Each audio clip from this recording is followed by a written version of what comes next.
There are so many things that I don't know and I don't have answers to, but there are some things that I do know, and that I know that if a jury knew, that they would have come to a different decision.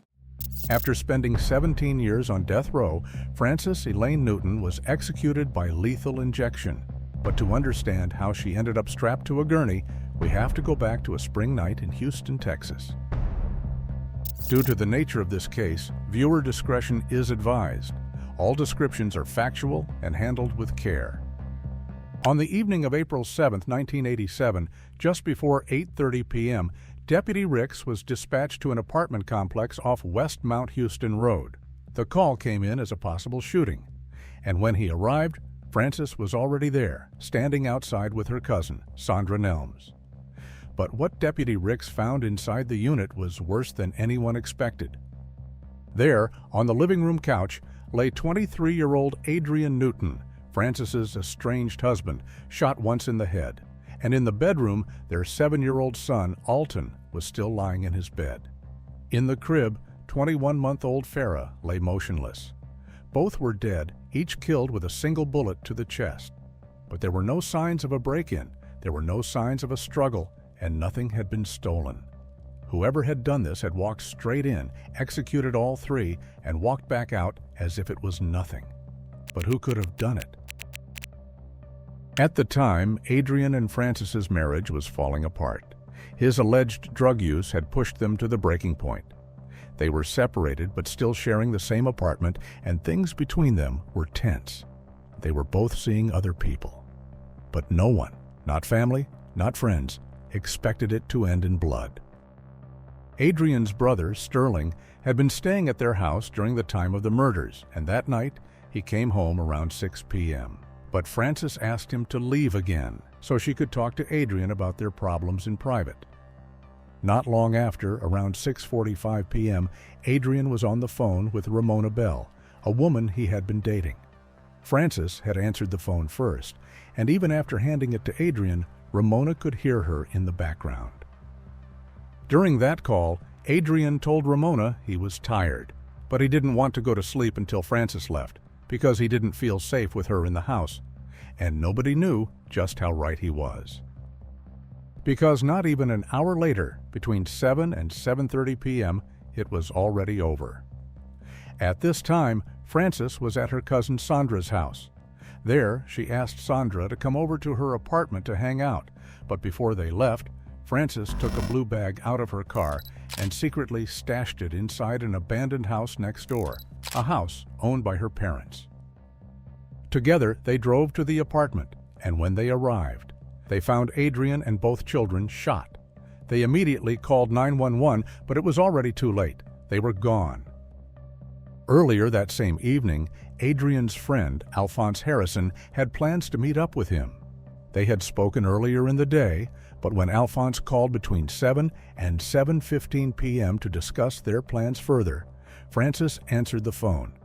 She told him to hold and then never came back to the line. Alphonse was put on hold for around 45 minutes before he gave up and hung up the phone. He kept trying to call back, but no one picked up until around 9 p.m. when someone finally answered. But this time, it was Sandra, and her words stopped him cold. Adrian had been shot. Later that night, Sandra told detectives about the bag hidden in the abandoned house. The police searched the house, and inside that blue bag, they found a .25 caliber Raven Arms pistol. It didn't take long to confirm that the bag belonged to Alton, and the pistol was the murder weapon. But that gun, and how it ended up there, would soon become the most important and most complicated key piece of evidence in the case. At the time, Frances and Adrian were still legally married and living together, but both were seeing other people. The pistol found in the abandoned house actually belonged to Michael Mouton, a man Frances had been dating. But he told investigators he hadn't seen it in months. He had loaned it to his cousin, Jeffrey Frello. And Jeffrey? He was Frances's childhood friend, and by then he had started a romantic relationship with her just over a month before the shooting. Jeffrey told the police that he kept the pistol in a chest inside a drawer in his master bedroom, and that Frances often did his laundry. That meant she would have had easy access to it.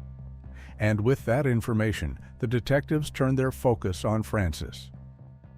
The day after the murders, Frances accompanied Detective Michael Parinello back to the apartment, pointing out the clothes she had worn the day of the shooting. And those items were collected and sent for testing.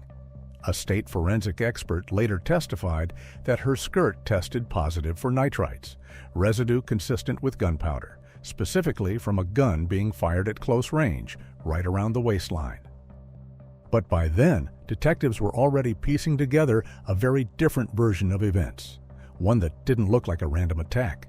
They learned Frances had recently taken out 3 life insurance policies, one for herself, one for Adrian, and one for her daughter, Farrah. Alton already had his own insurance policy. Each was worth $50,000, and Frances was listed as the sole beneficiary on the ones for Adrian and Farrah. And the most disturbing detail? Those policies had gone into effect just 3 weeks before the murders. Later, Frances admitted she was the one who signed her husband's name on the forms. Adrian didn't even know the insurance policies existed, and even if he had, she said, he would never have made his estranged wife the sole beneficiary of his policy. Frances claimed she didn't tell him about the policies because she didn't want him to stop her from setting the money aside for the kids. But to prosecutors, it looked like part of a larger plan. However, from day one, Frances swore she wasn't responsible for her family's deaths. She had a story, one she believed explained everything. According to her and those who supported her, the murders weren't about her at all, but about Adrian. She said he owed $1,500 to a drug dealer named Charlie, and that debt had finally caught up to him. In her version, someone connected to that dealer came for payback and didn't just kill Adrian, but also their 2 children. But the jury didn't buy it. And on October 25, 1988, Frances was convicted of capital murder for killing more than one person in the same offense, and she was sentenced to death. But the case didn't end there. Years later, doubts began to creep in. Ballistics reports showed some confusion over the murder weapon. Was there a second gun at the scene? And if so, had it ever been tested properly? And the questions didn't stop there. A relative claimed that a cellmate had bragged about committing the murders, and at least one juror later said they would have voted differently if they had seen all the evidence. Even the victim's own parents begged for clemency, not because they believed she was innocent, but because they didn't believe in the death penalty. Still, they insisted she was guilty. "My son didn't use drugs," Adrian's mother told reporters. "Why does she keep saying this? Charlie? Who is Charlie? There ain't no Charlie. She is Charlie." And for a while, it seemed their pleas worked. In December 2004, just hours before her scheduled execution, the governor granted her a 120-day reprieve so that forensic evidence could be tested again. But that reprieve didn't save her.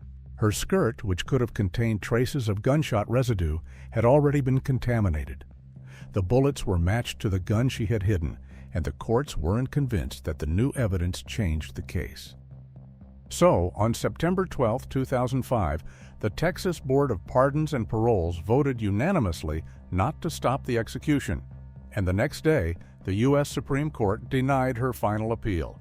This time, there would be no more delays.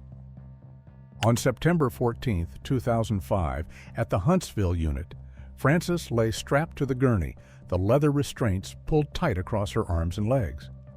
Her parents sat among the small group of witnesses, watching in silence. When the warden asked if she had any final words, she gave a faint shake of her head and whispered, "No." She hadn't asked for a special last meal either, so she was served the same food every other inmate received that day. As the injection began, she turned her head slightly toward her family, as if searching for them one last time. Her lips moved, softly, almost imperceptibly, but whatever she was trying to say never made it out. The sedatives took hold fast. She gave a single cough, then a sharp gasp, and her eyes closed. 8 minutes later, at 6:17 p.m., she was gone. Against the back wall, one of her sisters stood with her head buried in her arms, unable to watch. Her parents clung tightly to each other's hands, and before they left, her mother brushed away a single tear and walked over to comfort her other daughter in the stillness of the chamber. But not everyone in the room felt closure. Two of Adrian's cousins, who had also come to witness the execution, said they felt too much attention had been given to the convicted killer and not enough to her 3 victims. "I wanted her to apologize, just to confess," one of them said. "Justice is not to me served. If we saw some kind of apology, that would have been justice." Frances Elaine Newton was 40 years old. What do you think? Has justice been served? Let us know your thoughts in the comments.